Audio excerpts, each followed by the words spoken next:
The Kingdom Hearts series has gone through some controversial storytelling decisions ever since its creation. Some say that the series is too convoluted and hard to get into. Some say that the characters are way too underdeveloped. And some say that the very idea of a crossover between Disney and Final Fantasy was just a bad idea from the start.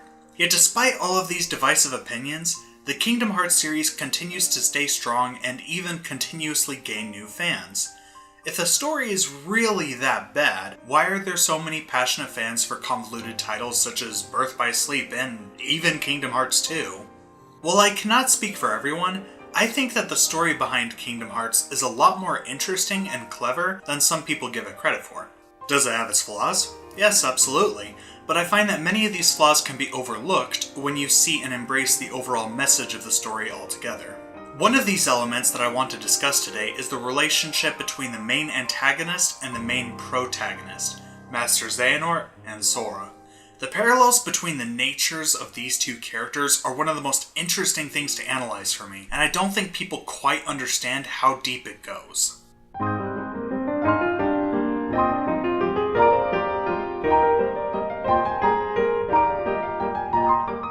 The general rule for iconic villains and heroes is that they are great opposites for each other. This is why Batman and Joker are so iconic, because both come from tragic backgrounds, but Batman takes the face of someone scary, serious, and dark, whereas Joker takes the face of someone funny, crazy, and colorful. In many ways, this is the same reason why I find the relationship between Master Xehanort and Sora so interesting. To explain why this is, we'll first take a look at these characters individually, and then later on explain how they connect. First, let's take a look at the protagonist, Sora. He is a young boy who grew up living on a world called Destiny Islands. Sora has a heart of gold and wishes to help others ever since he was a young child. He can be a bit immature, goofy, and naive, but he always means well and he wants to see the good in others. He has always had a good relationship with his friends and has little to no trouble making new ones. Growing up with his best friends Riku and Kairi, they all share the same goal to go and see other worlds. They're curious about what lies beyond their island, but at the same time they also don't wish to abandon their home because they always have this mindset that they can just come back whenever they feel like it. Sora, Riku, and Kairi are physically separated as a dark storm engulfs the islands and forces them to other worlds. Sora wakes up finding himself in a strange world, and while he is amazed at the wonder of seeing a new world, he is deeply concerned about the well-being of his friends Riku and Kairi. Along Sora's journey, we learn how compassionate he is and how much he really wants to help people in all the worlds that he goes to, despite the fact that Donald and Goofy keep telling him that they're not supposed to meddle with the affairs of other worlds. Near the climax of the first game, Sora learns that he has been harboring Kairi's heart inside him, and that in order to set her free, he would need to sacrifice himself. He does so without a second thought, and lets the darkness take him, only to then later be rescued and returned by Kairi. Throughout the series, we learn of Sora's desire to help those who are suffering, and this is highlighted as the main themes for Recoded, Birth by Sleep, Dream Drop Distance, all leading into Kingdom Hearts 3. In Dream Drop Distance, Xehanort tries to weaken Sora's resolve by convincing him that Sora has been imprisoning others within his own heart. However, Riku discovers at the end of the game that Sora's heart is less like a prison and more like a hospital. A hospital for empty beings, forgotten memories, and broken hearts. By his very nature, Sora exemplifies what it means to be selfless and to be a good friend.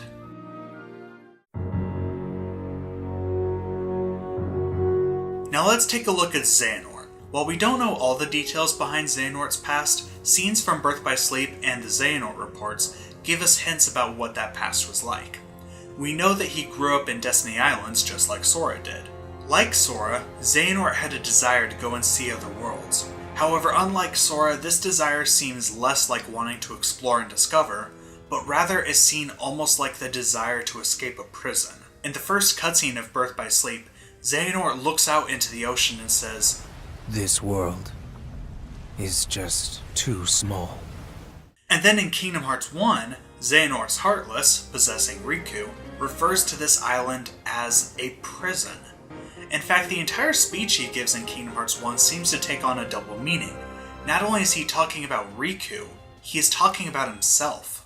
To the heart seeking freedom, this island is a prison, surrounded by water. And so this boy sought out to escape from his prison. He sought a way to cross over into other worlds, and he opened his heart to darkness. What's interesting to note is that Sora's desire to see other worlds was a shared desire.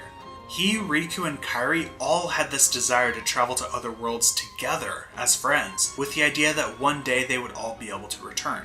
While we can't say for certain, it is heavily implied that Xehanort did not have many friends who shared his goal. We see him staring into the ocean by himself, and in the Xehanort reports, it seems that he arrived to meet Ericus and his master by himself. In the very first Xehanort report, he refers to the new world as his new home, meaning that he had no intention of returning back to dwell in the islands. As we read in the Xehanort reports, we learn that Xehanort opened himself to the darkness fairly early on in training despite being warned otherwise. Xehanort was someone who was curious and thirsted for knowledge. He would take on personal studies through reading ancient texts and through practical experiments, always striving to gain knowledge and trying to find a greater purpose in his life. An interesting parallel to keep in mind here is that while Xehanort strives to obtain knowledge, Sora is on the complete opposite end of the spectrum, where he is content with what he knows.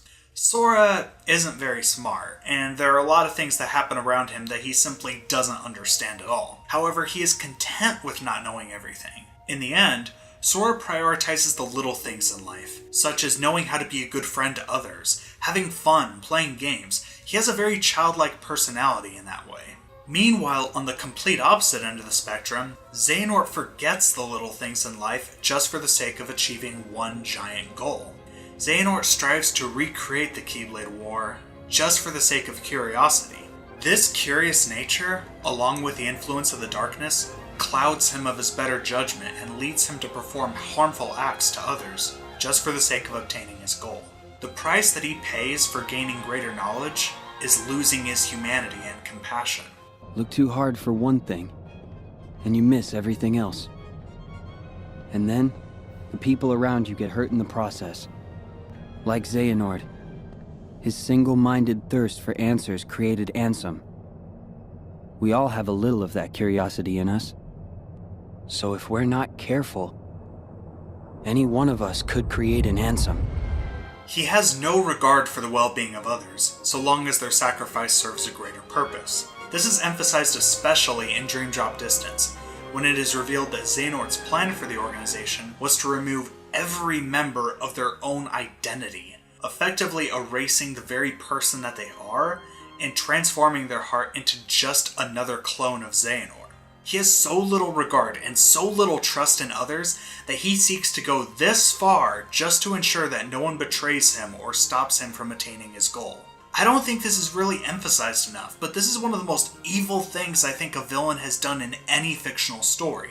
Sure, things like mass genocide and killing someone are seen as really horrible actions, but to effectively remove someone's free will and identity and replace them to just turn into you, that's a fate that I consider to be worse than death itself. In many ways, it still is death.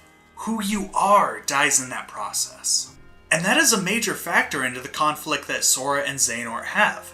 There's the popular meme that goes around that describes Kingdom Hearts by saying, everyone is Xehanort and everyone else is Sora. And while there is definitely truth to that, the methods by which this happens are very different. Xehanort uses the power of his heart to connect with others so that he may manipulate them and destroy their free will for his own selfish purposes. Sora, on the other hand, uses the power of his heart to connect with others so that he may help them, uplift them, and strive to make damaged people whole again. Right there, we have a perfect illustration of the antithesis of good and evil.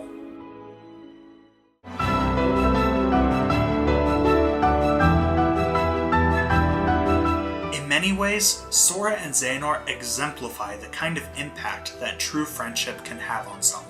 Yeah, I know that seems a little cheesy, but I've never really seen any fictional medium depict the importance of friendship in quite this same way. How differently would things have gone for Xehanort if he had friends who he cared about?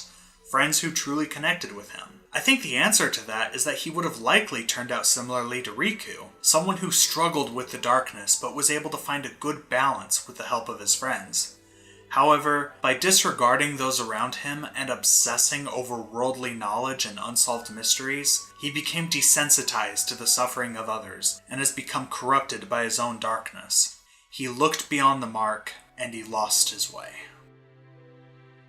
This is such a fascinating story to me, and I think the narratives of these two characters can provide real-world parallels and life lessons to ponder on. One of the reasons why I'm really looking forward to Kingdom Hearts 3 is to see just how this conflict will end, and what will become of these two characters. While many speculate and assume that the battle will conclude in the Keyblade Graveyard, I wouldn't be surprised if Nomura decided to go with a more poetic end, and the final battle ended on that same small, quiet island where both of their journeys began.